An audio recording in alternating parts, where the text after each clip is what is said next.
Merhaba arkadaşlar, İki Ters Bir Düz YouTube kanalındasınız. Bugün sizlerle bu görmüş olduğunuz torba çantayı öreceğiz. Çantanın yapılışı gerçekten çok kolay ve videoda ayrıntılı bir şekilde anlatılıyor. Çantayı kot mavisi renkte kağıt iple ördüm. Rengi ışıktan dolayı bazı yerlerde gri gibi çıkmış ama güzel bir mavi arkadaşlar. Küçük bir uyarıda da bulunmak istiyorum. Kağıt ip alırken çok dikkat etmeniz gerekiyor. Çünkü renk farklılığı en çok yaşanan iplerden arkadaşlar. Aynı çilede almama rağmen içindeki ikinci çilede renk farkı ortaya çıktı. Bunu ördükten sonra fark ettim. Gün ışığında o kadar belli olmuyor ama çekimlerde bazı yerlerde bayağı farklı çıkmış. O kadar değil. Alırken dikkatli olmanızı tavsiye ederim. Ayrıntılara geçmeden önce küçük bir hatırlatmada bulunmak istiyorum. Kanalıma abone olur, beğeni ve yorumlarınızla kanalımı desteklerseniz çok mutlu olurum arkadaşlar. Görüşleriniz benim için çok değerli. Ayrıca zil butonunu aktif hale getirirseniz yayınladığım videolardan anında haberdar olabilirsiniz. Gelelim ayrıntılara. Bağcığını açarak içini göstermek istiyorum. Şöyle üstten çektiğimizde kolayca açılıyor. Kağıt iple örüldüğü için formunu koruyor. O yüzden içine tela veya astar kullanmadım. Sizler astarlı çalışmak isterseniz önümüzdeki günlerde torba çanta astarı nasıl hazırlanır ve montajı yapılır bir video hazırlayacağım. Buradan yararlanabilirsiniz. Kapatırken de şöyle aparatından tutup bağcıkları çektiğimizde kolayca kapanıyor. Kadraja tam sığmadığı için şöyle çevirerek göstermek istiyorum. Arkadan görüntüsü de bu şekilde. Taban, dikdörtgen taban. Gerekli malzemelere gelince 600 gram kağıt ip almıştım. Bu kadar arttı. Örmek için 5 numara 3 milimetrelik bir tığa ihtiyacımız var. Ayrıca birkaç aparat, goblen iğnesi ve 2 ahşap boncuğa ihtiyacımız olacak. Taban videosunu daha önceden kanalımda paylaştığım için ayrıca örmedim. Direkt yan duvarlarından örmeye başladım arkadaşlar. Hazırsanız çantayı örmeye geçebiliriz. Herkese kolay gelsin. Çantamızı örmeye başlıyoruz. Çanta tabanını daha önceden hazırlamıştım ve videosunu kanalımda paylaştım. Videonun linkini ekranın sağ üst köşesine bırakacağım. Buradan yararlanarak tabanı birebir aynen örebilirsiniz. Şimdi modele geçmeden önce bir sıra sık iğne öreceğim ve kenarlarda birer artış yapacağım. Bu sık iğneyi örerken sadece ilmeklerin arka kanatlarını alarak öreceğiz. Önde çizgi şeklinde bir şerit oluşmasını istiyorum. Şöyle yan taraftan başlıyorum. Tam orta zinciri takip ediyorum. Orta noktayı buluyorum ve burada ilmeğin arka kanadına batıyorum. Batarken de alt taraftaki ikinci ilmeği de tığıma geçiriyorum. Şu şekilde tığın üzerinde 2 ilmek oluştu. Ön kanat önde kaldı gördüğünüz gibi. Şimdi başlıyorum. Bir ilmek çıkartıyorum ve bir zincir çekiyorum. Sıradaki ilmeğin arka kanadına ve devamında arka ilmeğe de batıyorum. Bu fazlalık ipi de araya alarak sık iğne örüyorum. Köşeye kadar bu şekilde örelim.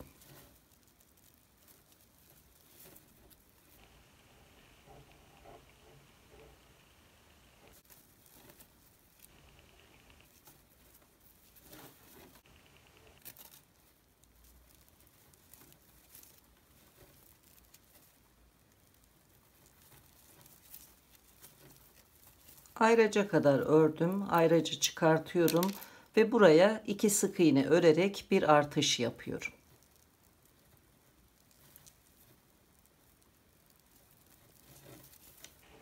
Bir, aynı yere batıyorum. 2. Görüntüsü bu şekilde olacak. Şimdi devam ediyorum. Bu ayraca kadar aynı şekilde sık iğne örüyorum.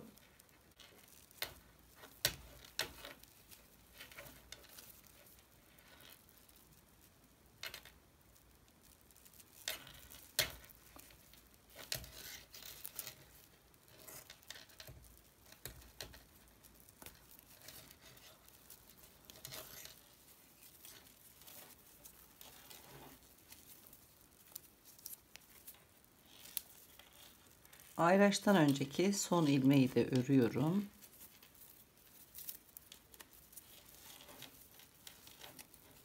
Ayrıca çıkartıyorum. Bu köşeye de yine 2 sık iğne örüyorum.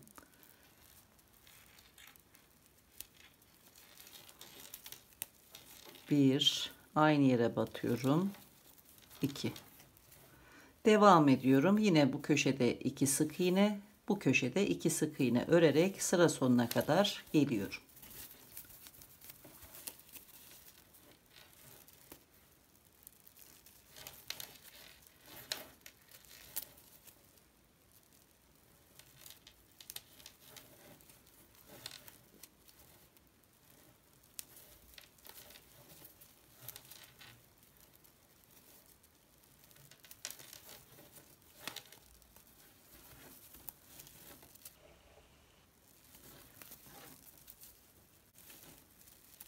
Sıra sonuna kadar ördüm.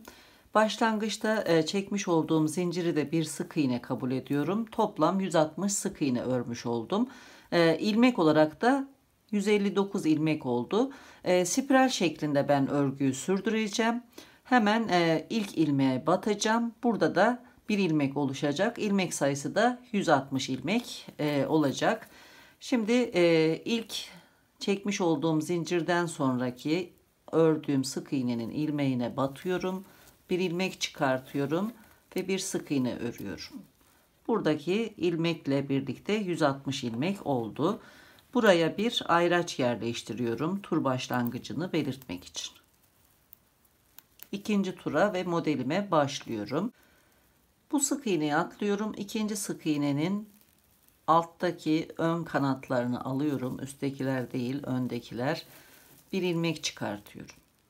Tığımdaki 2 ilmeği birlikte örüyorum. Hemen buradaki boşluğa batıyorum. Kanadını almış olduğum sık iğnenin yanındaki boşluğa batıp bir sık iğne örüyorum. Bu sık iğnenin ön kanatlarını atlıyorum. Hemen yanındakinin ön kanatlarını alıyorum. Örüyorum. Hemen dibindeki boşluğa batıp bir sık iğne örüyorum. Bu sık iğneyi atlıyorum. Yanındaki sık iğnenin ön kanatlarını alıyorum. Tığımdaki ilmekleri kapatıyorum. Hemen dibindeki boşluğa batıyorum. Bu sık iğneyi atlıyorum. Yanındaki sık iğnenin ön kanatlarını alıyorum. Bu şekilde köşeye kadar devam ediyorum.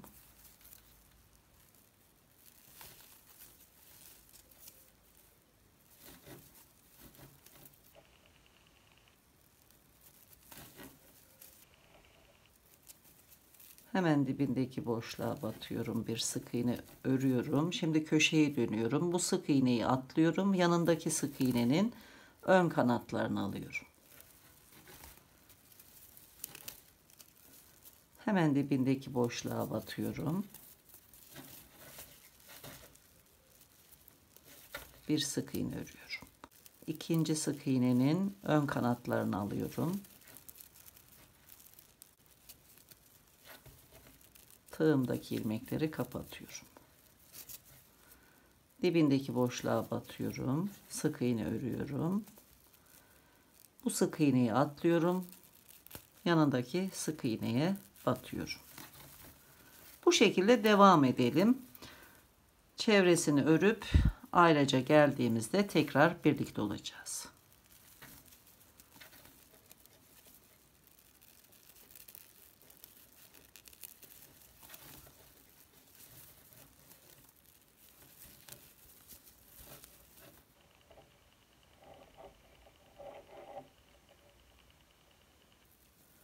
Sıra sonuna geldim. Bu sık iğneyi atlayıp yanındaki sık iğnenin ön kanatlarını alıyorum. Bir ilmek çıkartıyorum. Tığımdaki ilmekleri kapatıyorum. Hemen dibindeki boşluğa batıp sık iğne örüyorum. Birinci turu tamamladım. Şimdi ikinci tura başlıyorum. Ayrıca çıkartıyorum. Bu sık iğneyi atladım. İkinci sık iğnenin ön kanadını alıyorum. Bu ilk örmüş olduğumuz sık iğne, sıranın başında ilk örmüş olduğumuz sık iğne. Ön kanatlarını alıyorum. Bir ilmek çıkartıyorum. Tığdaki ilmekleri kapattım. Hemen dibine batıyorum. Bir sık iğne örüyorum. Alt ön kanatlara batarak uzun bir şekilde örmüş olduğumuz sık iğneyi atlıyorum. Hemen yanındaki belli oluyor zaten. Sık iğnenin ön kanatlarına batıyorum. İlmek çıkartıyorum. Tığımdaki ilmekleri kapatıyorum. Dibindeki boşluğa batıp bir sık iğne örüyorum. Yine sık iğnenin ön kanatlarını alıyorum. Bir ilmek çıkartıp tığdaki ilmekleri kapatıyorum. Hemen yanındaki boşluğa batıp bir sık iğne örüyorum. Bu şekilde sıra sonuna kadar devam edelim.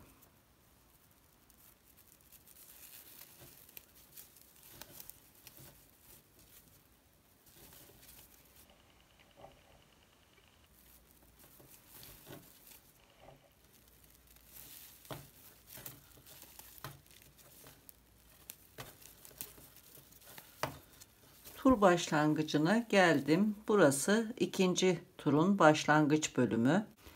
Buraya ben ayraç yerleştirmemiştim ama şimdi şöyle belli oluyor. Yerleştireyim. Daha iyi anlaşılması için. Şimdi en son sık iğne ördüm. Alt sıranın sık iğnesinin ön kanatlarını alıyorum. İlmekleri kapatıyorum. Hemen dibindeki boşluğa batıp bir sık iğne örüyorum. Şimdi ikinci turun sonunda bu sık iğnenin ön kanatlarını alıp bir ilmek çıkartıyorum.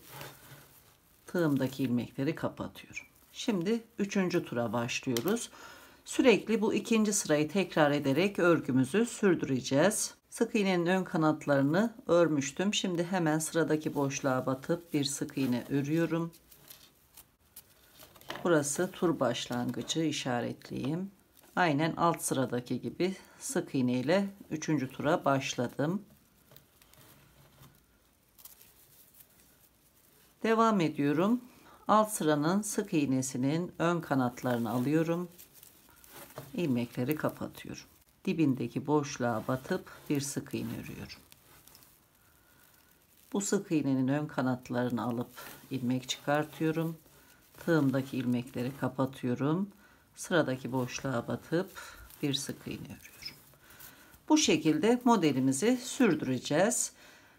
Belirttiğim gibi sadece bu ikinci sırada yapmış olduğumuz işlemleri tekrarlayarak devam ediyoruz.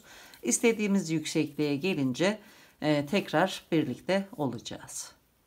Çantanın desenli yan duvarını ördüm. Şimdi üst bölüme 5 sıra sık iğne öreceğim. Sık iğne örmeye geçmeden önce desen bölümünün uzunluğunu da vermek istiyorum. Tabandan son ördüğüm sıraya kadar olan uzunluk yaklaşık olarak 24,5 santimetre. Şimdi sırayı kapatacağım ve sık iğne örmeye başlayacağım. Burası tur başlangıcımız. Spiral şeklinde örmüştük. Burada çıkıntı oluşmaması için şimdi bu sırayı kapatacağım ve yeni bir sık iğne sırasına başlayacağım. Bu işlemi de şöyle yapıyorum. Ayracın bulunduğu ilmeğe tığımı önden geçiriyorum.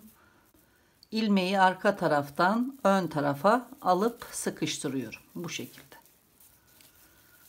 Şimdi buraya bir zincir çekiyorum ve sıradaki boşluğa batarak sık iğne örmeye başlıyorum. Her boşluğa batıyorum, sık iğne örüyorum. Sırayı tamamlayıp burada tekrar birlikte olacağız.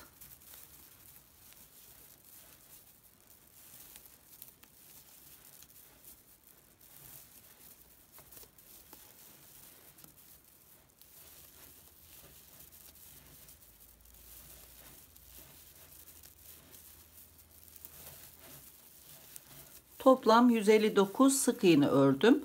İlk çekmiş olduğum zinciri de bir sık iğne saydım. Bununla birlikte 159 oldu. Bu ilmeği ön tarafa geçirirken bir ilmek de burada vardı. Buraya da batıyorum. Bu zinciri çekmeden önce arka taraftan ön tarafa getirmiştik. Buraya da battığımda toplam sık iğne sayısı 160 sık iğne oldu. Şimdi sırayı kapatıp ikinci sıraya başlayacağım. İlmeği çekiyorum. Bu ilk sıra başlangıcında çekmiş olduğumuz zincir ile ilk sık iğnenin arasına bu ilmeği arka taraftan batıyorum. İlmeği geriye doğru çekiyorum. Çektikten sonra bu geriye doğru çektiğimiz bu ilmeğe alttan batıyorum. Arka taraftan da ilmeği alıyorum tığıma, sıkıştırıyorum. Bir ilmek çıkartıyorum. İkinci tura başlıyorum. Şimdi bir zincir çekiyorum. Bu çekmiş olduğum zincir ilk sık iğnemiz sayılacak. Şimdi sıradaki boşluğa batıyorum. İlmeği geriye aldığımız boşluk, buraya batıyorum. Bir sık iğne örüyorum. Sırayla devam ediyorum. Sıra sonuna gelince yine aynı işlemi yapıp 3. sıraya geçiyorum.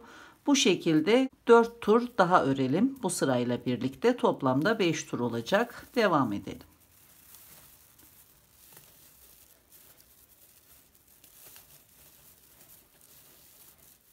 Bir, iki, üç, dört, 5 sıra sık iğne ördüm. Şimdi ilmeği geriye doğru çekerek sırayı kapatıyorum. İlk ilmeğe arka taraftan batıyorum. Bu ilmeği geriye doğru çekiyorum. Geriye doğru çektiğim ilmeğin altından batıyorum. İlmeği de tığa alıp sıkıştırıyorum. Bir ilmek çıkartıyorum. 2 zincir çekiyorum. Bu sırada 2 yarım trabzan, 2 zincirle delikli bir sıra oluşturacağız. Buraya büzgü için bağcık yerleştireceğiz. 2 zincir çektim. Tığın başını doluyorum. Sıradaki boşluğa batıyorum. Bir ilmek alıyorum. Tığdaki 3 ilmeği de birlikte kapatıp yarım trabzan örüyorum. Çektiğim zinciri de bir yarım trabzan kabul ediyorum. 2 yarım trabzandan sonra yine 2 zincir çekiyorum. Tığın başına doluyorum. 1-2 boşluk atlayıp 3. boşluğa batıyorum. Bir ilmek alıyorum. Tığdaki 3 ilmeği birlikte örüp kapatıyorum. Bir yarım trabzan ördüm. Tekrar tığın başına doluyorum. Sıradaki boşluğa batıyorum. Bir ilmek alıyorum. Tığdaki 3 ilmeği birlikte örüp yarım trabzan yapıyorum. Yine 2 zincir çekiyorum. 2 boşluk atlayıp 3. boşluğa batıyorum. Arka arkaya 2 yarım trabzan yapıyorum. Bu şekilde sıra sonuna kadar devam edelim.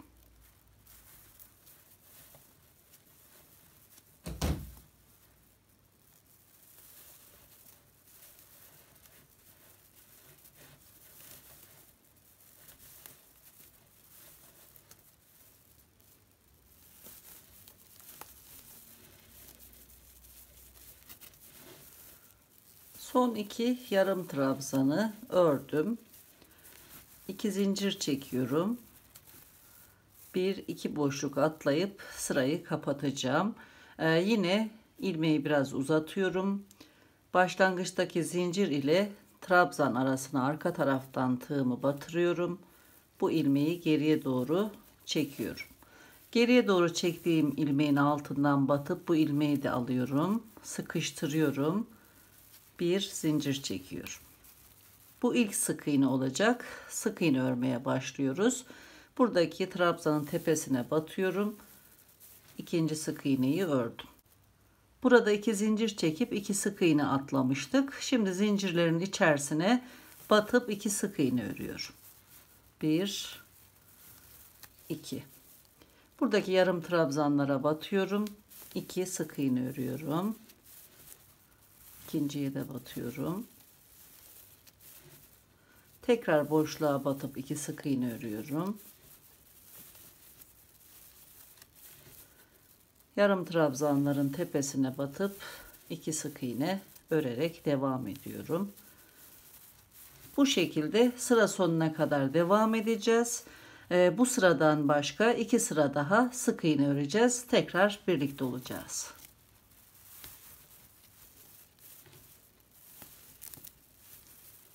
Bir, iki, üç sık iğne sırası ördüm. Şimdi sırayı kapatacağım. İlk ilmeğe tığımla arka taraftan batıyorum. Bu ilmeği geriye çekiyorum. Geriye çektiğim ilmeğin altından batıp bu ilmeği de tığa alıyorum. Sıkıştırıyorum ilmeği. Bir ilmek çıkartıyorum. Sırayı kapattım. Bir zincir çekiyorum. Şimdi ters sık iğne örerek kenar bordürü öreceğiz. Normalde sık iğneyi sol tarafa doğru örüyorduk. Şimdi sağ tarafa doğru, geriye doğru devam edeceğiz. İlmeğimi şöyle uzatıyorum. Bir boşluk atlıyorum. İkinci boşluğa batıyorum. Bir ilmek alıyorum. Almış olduğum ilmeği de uzatarak tığımda oluşan iki ilmeği birlikte örüp bir sık iğne örüyorum. Tekrar ilmeği uzatıyorum. Bir boşluk atlayıp ikinci boşluğa batıp bir ilmek alıyorum. Uzatıyorum. Sık iğne örüyorum. Aynı işlemleri tekrarlayarak devam ediyorum.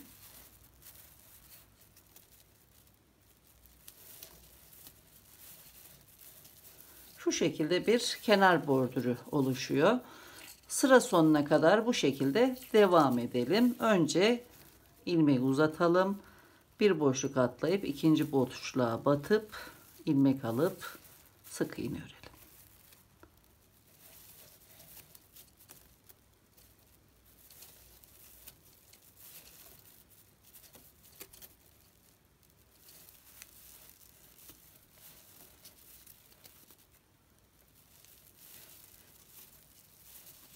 Son sık iğneyi ördüm. Başlangıç noktasına geldim.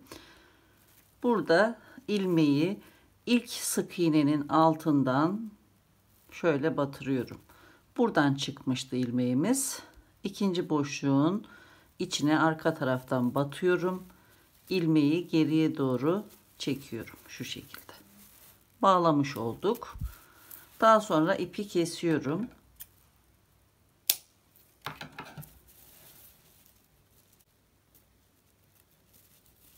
Bu ilmeğin içinden geçirip sıkıştırıyorum. Şu şekilde. Şimdi arka tarafta ipi yürüterek gizleyeceğim. Bu ipi iğneye geçiriyorum.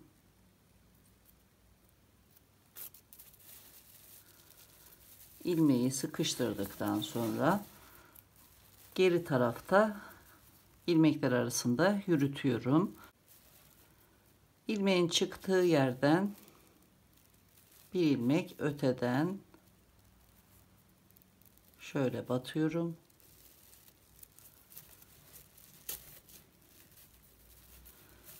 Daha sonra bu ilmekten sonraki ilmeğe batarak ilmekler arasından ipi geçiriyorum. Açılmaması için bu işlemi yaptım. İp sert olduğu için iğne de kalın. Birer birer devam ediyorum.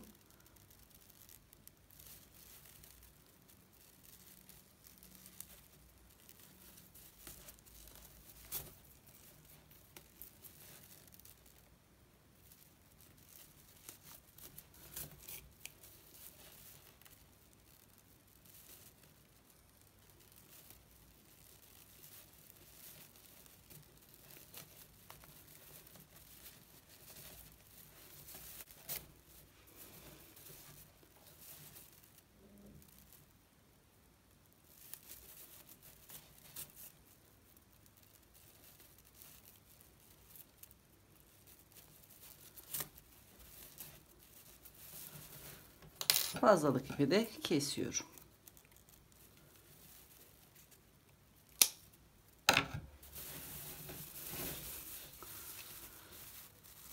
Birleşme yeri burası. Şimdi tam orta noktaları ayraçlarla işaretliyorum. Burası tam yan kenarın orta noktasıydı. Buraya bir ayraç takıyorum. Şöyle yatıştırıyorum. Diğer orta noktayı belirliyorum. Şöyle ikiye katladım. Tam orta noktaya bir ayraç daha yerleştiriyorum.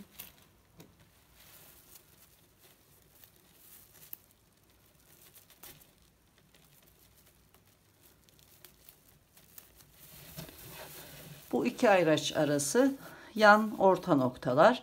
Bir de ön ve arka tarafta orta noktaları işaretleyeceğim. Bunun için de iki ayracı şöyle çakıştırıyorum. Bir bu noktaya, bir de bu noktaya bir ayraç takıp orta noktaları belirliyorum. Çantanın yanlarda ve ön arka bölümlerde orta noktalarını ayraçlarla işaretledim. Şimdi örgümüzün düzelmesi ve düzgün durması için ütüleyeceğiz. Yine ütüyü çantanın ters tarafından yapacağız. Buhar basacağız. Daha sonra kordonu örmeye geçeceğiz. Ütüleyelim. Kordon örerken tekrar birlikte olacağız. Çantayı ütüledim ve şöyle ikiye katladım ağız kısmını. Ölçüyorum. Tam 40 santimetre. 2 katını alıyorum. 80 santimetre. Yaklaşık 15 santimetrede fazlalık payı ekliyorum. Toplam 95 santimetre öreceğim. Sizler biraz daha uzun olmasını isterseniz 1 metreye kadar uzatabilirsiniz. Ben 95 santimetre örmeyi düşünüyorum. Kordon için 2 ayrı yumak kullanacağım. Çünkü 2 kat öreceğim. Şöyle iki ucu birleştiriyorum. Şöyle 15 santimetre kadar bir fazlalık veriyorum püskül bağlamak için. Ve buradan zincir çekerek bağlıyorum.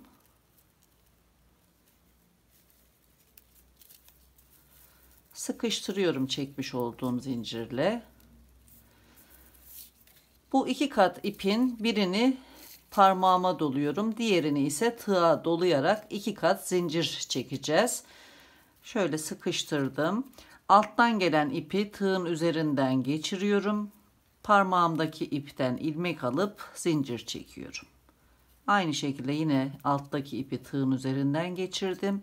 Parmağımdaki ipten ilmek alıp zincir çekiyorum. Bu şekilde tekrar ederek yaklaşık 95 santimetre uzunluğunda bir kordon örelim.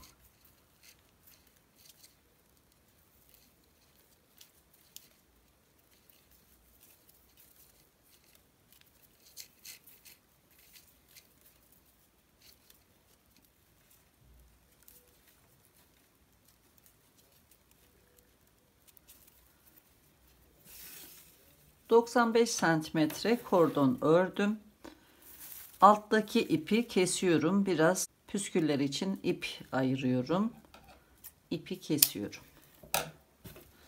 Üstteki iple dönüş yaparak bu iki zincir arasındaki boşluklara batarak kaydırma yapacağım. Hem kordonun daha yuvarlak olması için hem de daha kalın olması için. Şimdi bir zincir çekiyorum. Dönüş yapıyorum. Buradaki iki zincirin arasındaki boşluğa batıyorum. Şöyle.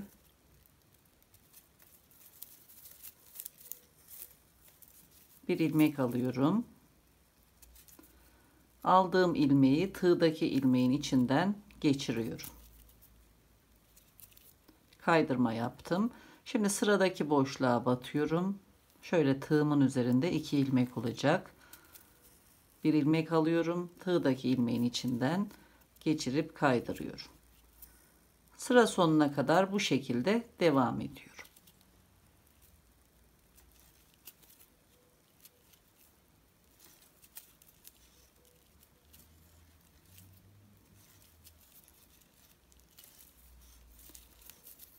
Şöyle orta kalınlıkta bir kordon örüyoruz.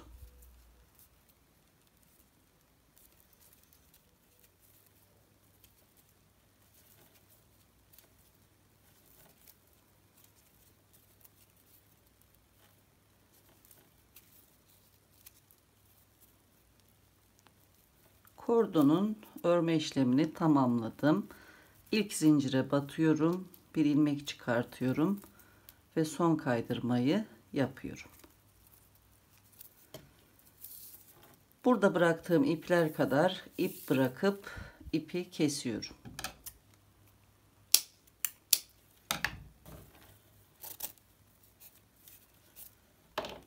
Bu şekilde. Bu tarafta 3 tel ip var. Burada mecburen bir tel ip kaldı. Püskülü takarken buraya ekleme yapacağım. Burası da aynen buradaki gibi 3 tel olacak. Şimdi büzgü aparatını çalışacağız. Büzgü aparatı için toplam 8 zincir çekiyorum. 2, 3, 4, 5, 6, 7, 8. 8. zinciri dönüş için kullanacağım. İkinci zincire batarak toplam 7 sık iğne örüyorum. Şöyle zinciri ters çeviriyorum. Sırayla 7 sık iğne örüyorum. 1, 2, 3, 4,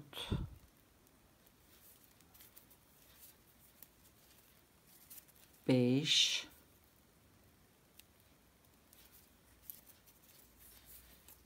6, son zincire batıyorum. 7. sık iğneyi örüyorum. Bir zincir çekiyorum, dönüş yapıyorum. Arka tarafta yine 7 sık iğne öreceğim. Şu başlangıçtaki ipi de araya alıyorum. Hemen ilk boşluğa batarak örmeye başlıyorum.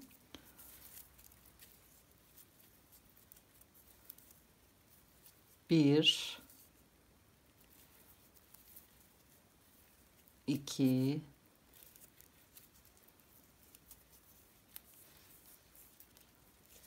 3, 4,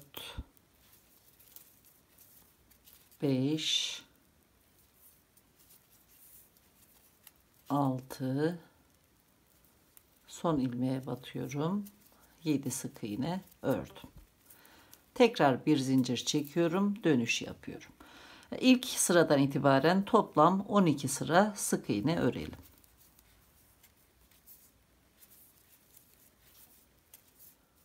Toplam 12 sıra sık iğne ördüm. Şimdi dikmek için bir miktar ip ayırıp ipi kesiyorum.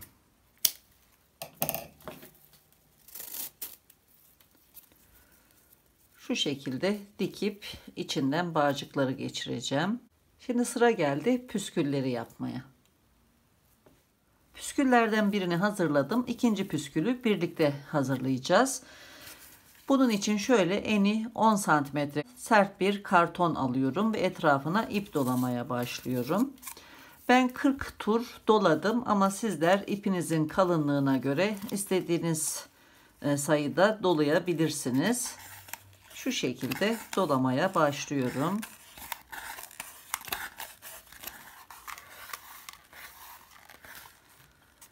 Dolama işlemini tamamladım. Şu şekilde kartondan çıkartıyorum doladığım ipi.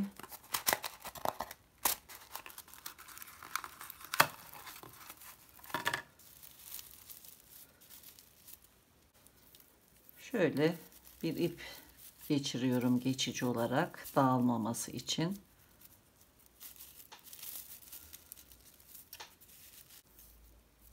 Şöyle içinden geçireyim ilmeğin. Bu şekilde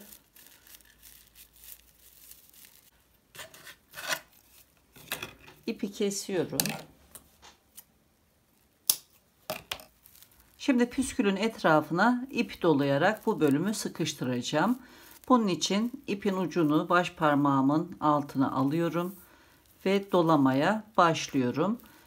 İlk turun üzerine bir tur daha doluyorum sıkışması için. Daha sonra üst üste gelmeyecek şekilde ipi dolamaya başlıyorum.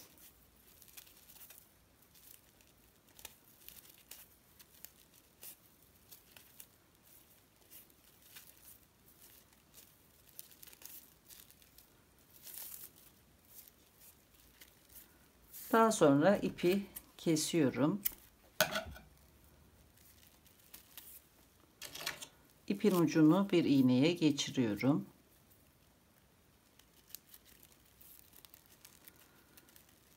Dolamış olduğum ipin altından iğneyi geçiriyorum. Başlangıçtaki ipin uç kısmına getiriyorum.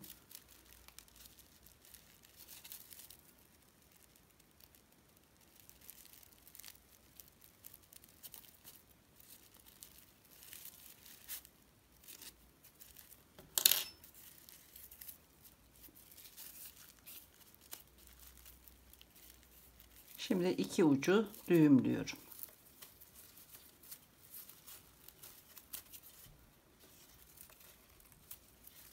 Bir kez daha düğümlüyorum.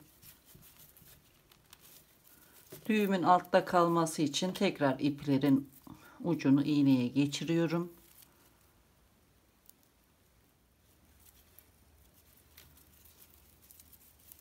Dolamış olduğum ipin altından geçirip yukarı doğru çekiyorum.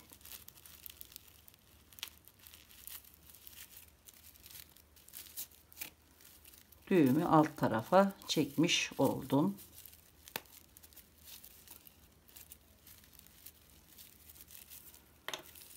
Uçlarını kesiyorum.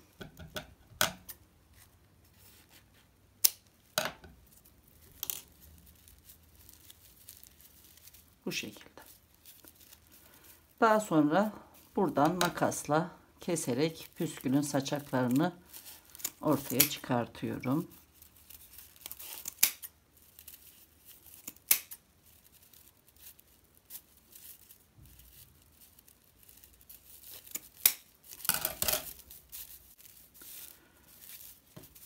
Şöyle püskülü eşitleyip uçlarını keserek düzeltiyorum.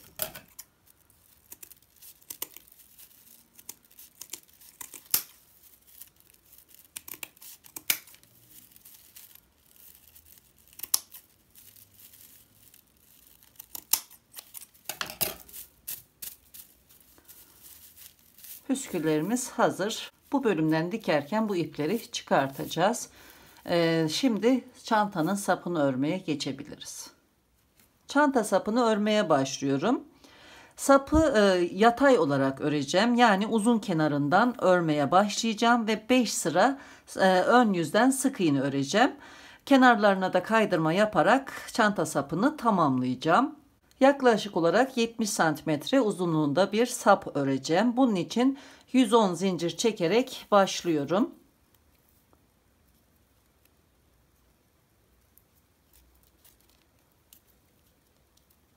İlk zinciri sıkılaştırdım ve örmeye başlıyorum. Toplam 110 zincir örelim.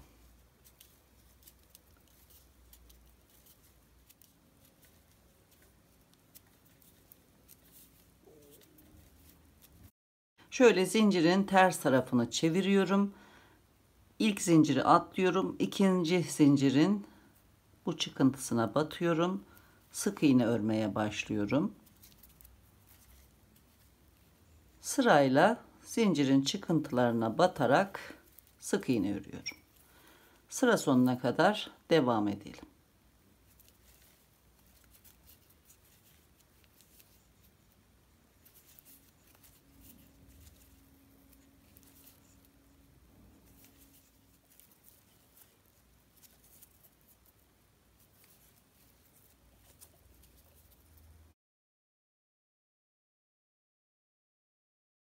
Şimdi ipi burada kesiyorum.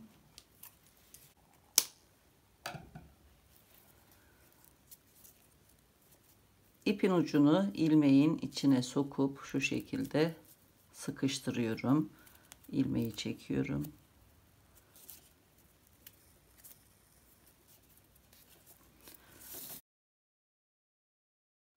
Ön yüzden ikinci sıraya başlıyorum. İlk dönüş zinciri ile birinci sık iğne arasındaki ilmeğe batıyorum. Bir ilmek çıkartıyorum. Bir zincir çekiyorum. Daha sonra aynı yere batıyorum. Bir sık iğne örüyorum. Sırayla devam ediyorum. İlmeklere batıyorum. Sık iğne örerken bu fazlalık ipi de araya alıp gizliyorum. Sıra sonuna kadar devam edelim.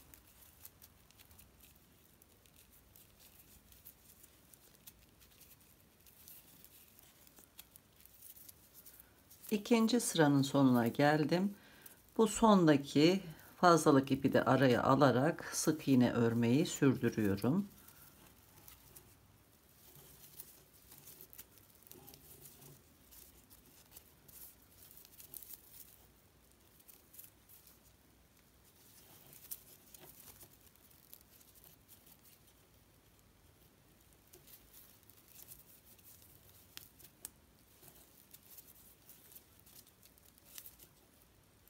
Son ilmeğe batıyorum. Sık iğne örüyorum. Tekrar burada ipi kesiyorum.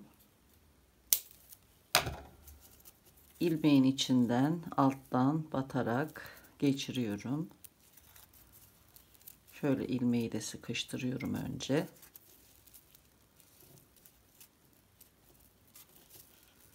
Bu şekilde. 3 sıra daha örelim. Sıra sonunda tekrar birlikte olacağız. Çanta sapında 5. sık iğne sırasını tamamladım. Bütün sıraları ön yüzden ördüm. Şimdi buradan başlayacağım. Bu kısa kenara alttaki zincirle başlamış olduğum ilk sıranın kenarına ve buradaki kısa kenara kaydırma yapacağım. Kenarların bu şekilde görünmesi için. Şimdi bir zincir çekiyorum. Son sırayı atlıyorum. Alttaki sıranın sık iğnesinin yan kanatlarını şu şekilde alıyorum. Bir ilmek çıkartıyorum. Tığdaki ilmeğin içinden geçirip kaydırma yapıyorum. Sırayla devam ediyorum köşeye kadar.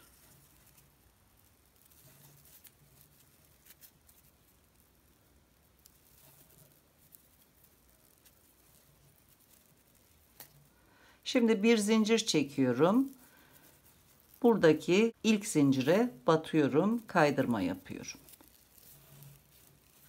Dönüş yaptım. Şimdi her zincire batarak kısa kenara kadar kaydırma yapmayı sürdürüyorum.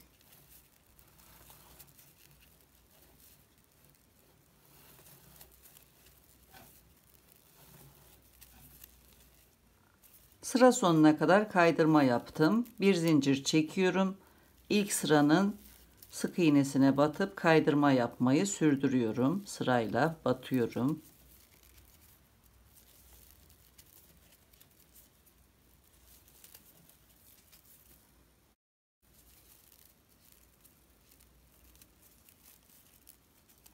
Kaydırma işlemini tamamladım. Şimdi dikmek için ip ayırıp ipi keseceğim ama benim ipim zaten bu kadar kaldığı için kesmiyorum. Bu ilmeğin içinden ipi geçirdim. İğneye geçiriyorum ipi.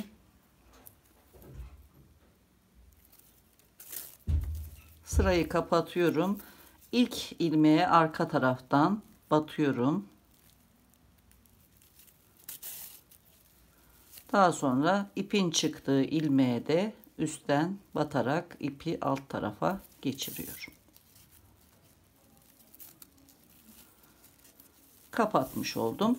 Buradan kalan iple sapı çantaya dikeceğiz. Şimdi sapı ütüleyeceğim ve çantaya dikeceğim.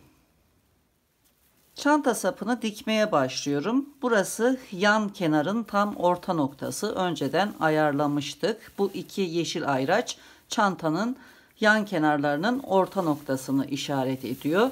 Buraya dikmeye başlıyorum. Şimdi çanta sapını ön yüzü üst olacak şekilde alıyorum. Bu ayracı tam orta noktasına getirip dikmeye başlayacağım. 2 kat dikeceğim için ikinci ve üçüncü sık iğne sıraları arasından dikeceğim. Önce alttan başlıyorum dikmeye. Hemen bu ikinci sık iğnenin altından batıyorum. Şöyle tam ortalayalım.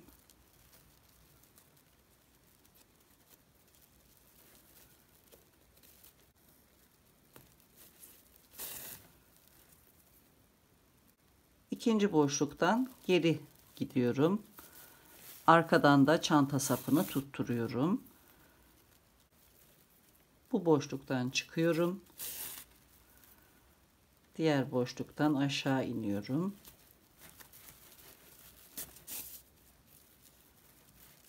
Sıra sonuna kadar dikiyorum.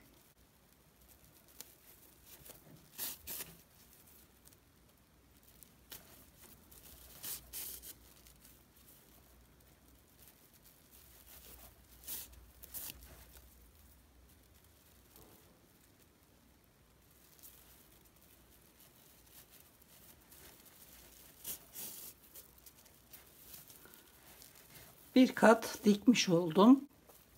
Şimdi son sık iğnenin üstünden dikeceğim. yukarı çıkıyorum.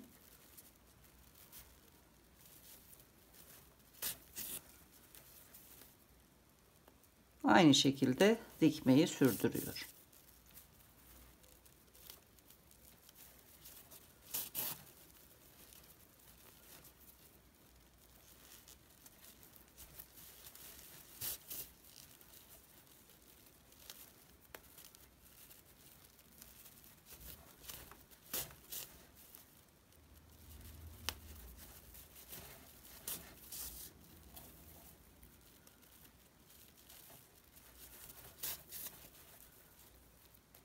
Bu son sırada bir de dönüş yapıyorum. Şöyle.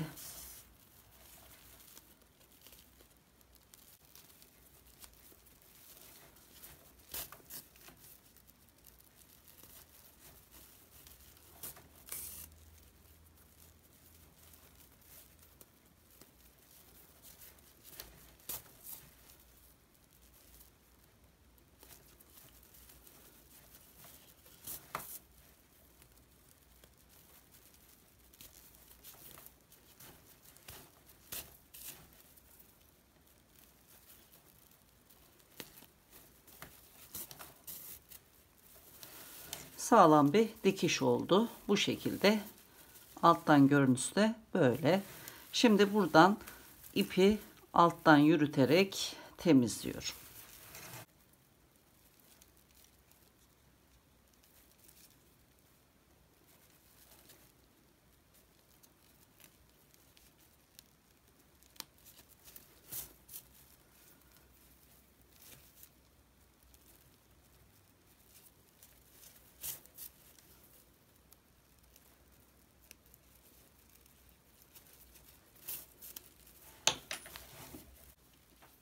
Fazlalığı kesiyorum. Bu şekilde. Şimdi diğer ucu da karşı tarafa, diğer yan tarafa dikeceğim. Aynı şekilde ortalayıp dikişini aynı yöntemle yapacağım. Başlangıçta zincir çekerken fazla ip bırakmayı unutmuşum. Sizler başlarken burada dikmek için bir miktar ip ayırırsanız ip eklemek zorunda kalmazsınız. Eğer burada ipiniz yoksa yine buradan ilmekler arasından ip geçirerek sabitleyip dikiş için kullanabilirsiniz. Şimdi çanta sapını dikeceğim. Daha sonra büzgü oluşturacağız. Sıra geldi çantanın bağcığını geçirerek büzgü oluşturmaya. Orta noktaları zaten işaretlemiştim. Şöyle de göstereyim. Burası ön orta, burası da arka orta. Tam denk geliyor şöyle. Sık iğnenin üzerinde arka tarafta. Bu ayraçlarda yan orta noktalar. Bu ön tarafta ayraçlarla belirlediğim yerden buradan ipi geçirerek devam edeceğiz. Dönüşte de buradan ipi çıkartacağız. Aynı şekilde arka tarafta da işaretledim yerlerini. Şöyle düşünelim. Bu orta nokta ayracının sağ ve solunda birer boşluk olacak. Aynı şekilde arkada da birer boşluk var. Şimdi geçirmeye başlıyorum. Mavi ayracın bulunduğu delikten ipi geçiriyorum. 1-2 boşluk sonra 3. boşluktan çıkıyorum. 1-2 boşluk atlıyorum. 3. boşluktan geçiyorum. Şöyle katlandığında burada bir pile oluştu. Şimdi direkt karşı tarafa geçeceğim. Burada çanta kulpunun alt bölümünde 1, 2, 3, 4 boşluk atlıyorum. 5. boşluktan çıkıyorum. Arka tarafa geçtim. Aynı şekilde burada da bir pile oluşturacağım. Yine ikişer atlayarak devam ediyorum. 1, 2 boşluk atladım. 3. boşluktan çıktım. 1, 2 boşluk atladım. Tam ayraca denk geldi. Buradan çıkıyorum.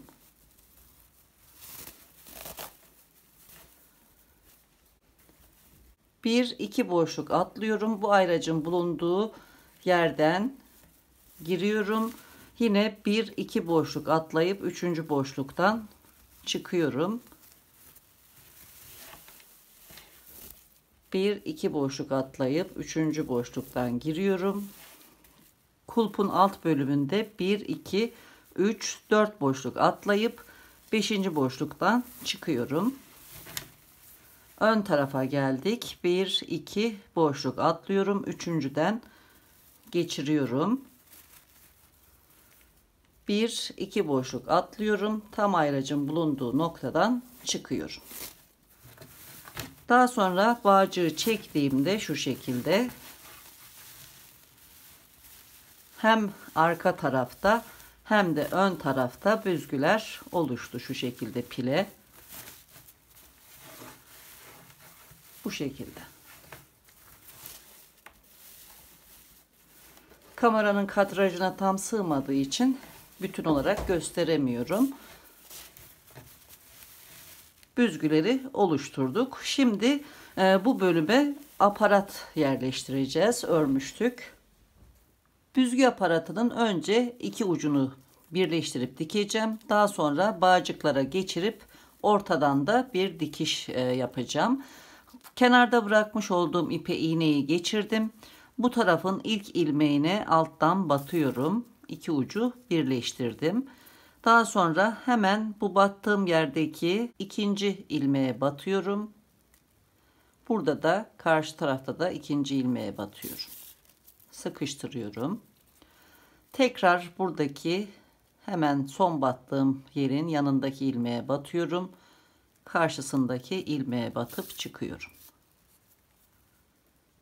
Sıradaki ilmeğe batıyorum. Karşısındaki ilmekten çıkıyorum. Sıra sonuna kadar bu şekilde dikiyorum.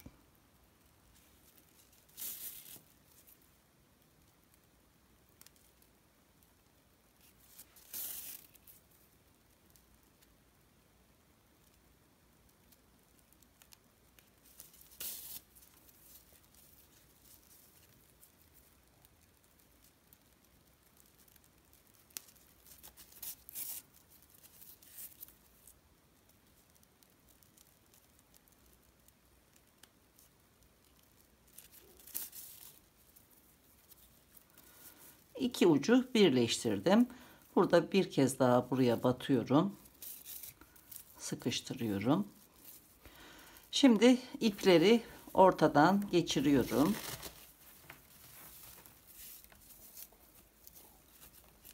Şu şekilde araya alıyorum.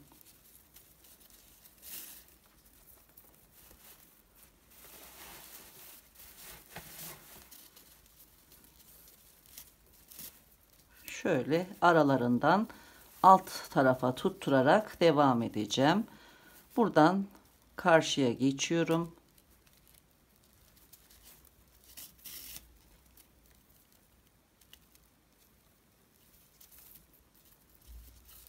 Şöyle üstten batarak tekrar aynı yerden geçiş yapıyorum. Şimdi alttan devam ediyorum.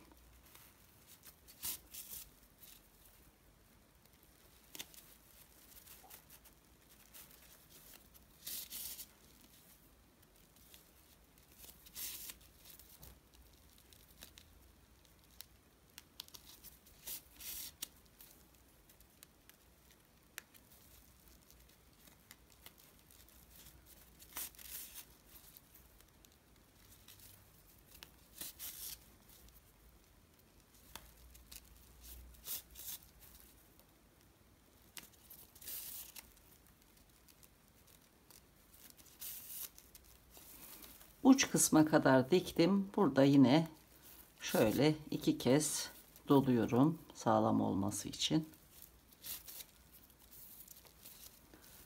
Şöyle ayırmış oldum. Daha sonra ipi ilmeklerin arasından geçiriyorum. İç tarafa alıyorum.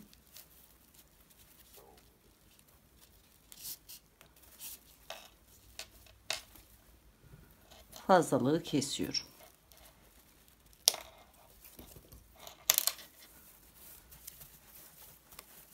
Şu şekilde büzgü aparatımız yerine yerleşti. Şimdi püskülleri takacağım. Püsküllerden birini taktım. İkinci püskülü birlikte takacağız. Hatırlayacağınız gibi 2 kat iple başlamıştık. Kordonu ördükten sonra ipin birini kesip kaydırma yaparak aşağı kadar gelmiştik. Burada 3 tel ip vardı. Ben buraya kordonu taktım. Burayı daha iyi anlayabilmeniz için tek ip olan bölümü birlikte takacağız. Şimdi buradaki ip tellerini de 3'e çıkartacağım. Bunun için bu ipin 2 katı uzunluğunda bir ip alıyorum. İğneye geçiriyorum. Kordonun uç kısmına batıyorum. Şöyle.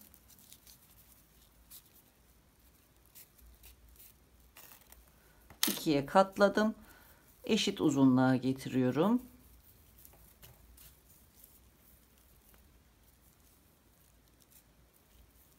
Burada da 3 kat ip oldu.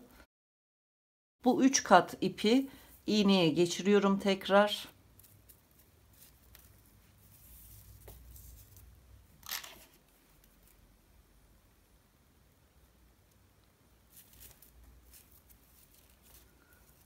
İğneye geçirdikten sonra önce boncuk takıyorum.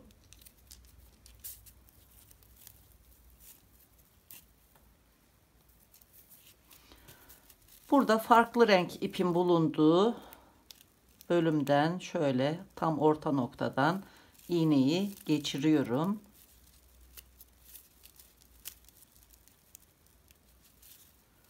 İpi çıkartıyorum. Şimdi buraya bir düğüm atacağız. Şöyle iğnemi çeviriyorum. Daha sonra bu ipin altından yukarı doğru batıyorum. Devamında da boncuğun içinden geçiyorum. İğneyi çekiyorum. Sıkıca çektiğim zaman burada bir düğüm oluştu. Şöyle. Üst tarafta da şimdi bir düğüm atacağım. Aynı şekilde ipi şöyle doluyorum. İpin içinden geçiyorum. Devamında da boncuğun içinden aşağı doğru iniyorum.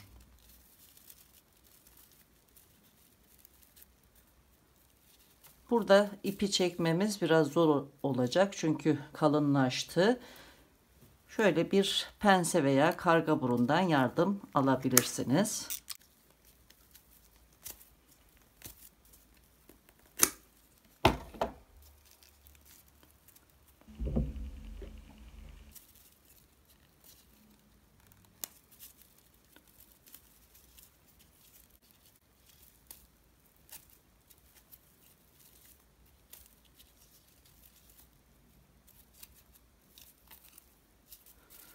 Çekerken burada düğüm üstte kaldı. Şöyle aşağı doğru indiriyorum.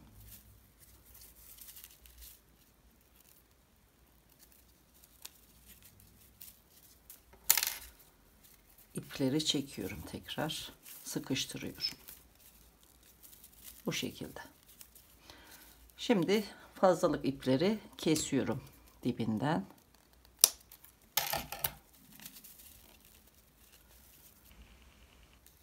Bu şekilde. Püskülleri de taktım. Çantanın bağcıklarını bağlayacağım. Son halini paylaşacağım. Çantanın bütün işlemlerini tamamladım. Kullanıma hazır hale geldi. Çantanın içi boş olmasına rağmen gördüğünüz gibi formunu koruyor. Oldukça tok bir duruşu var arkadaşlar. Evet, bugün de bir videonun sonuna geldik. Yeni videolarda, yeni projelerde tekrar birlikte olmak dileğiyle. Hoşça kalın, sağlıkla kalın.